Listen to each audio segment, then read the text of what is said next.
Ananthakrishna. I am working as a Marie Curie Fellow under REDI program in collaboration with EURECAT Technological Center and UPC in Spain together with RMIT in Australia.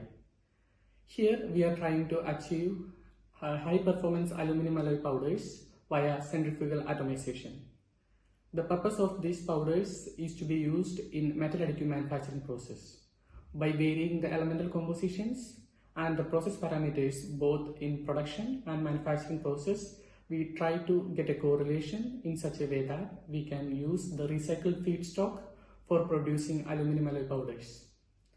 In the pursuit of achieving high impact, we see collaboration in various fields like machine learning, which I believe can help us in optimizing the production process, along with other collaborations from sustainable manufacturing technologies and circular economic strategies in order to get a cleaner and greener aluminium industry. Our vision with this project is to achieve reduced wastage, less environmental impact in the production process of aluminium alloy powders. I hope you guys will join our transformative journey. Thank you.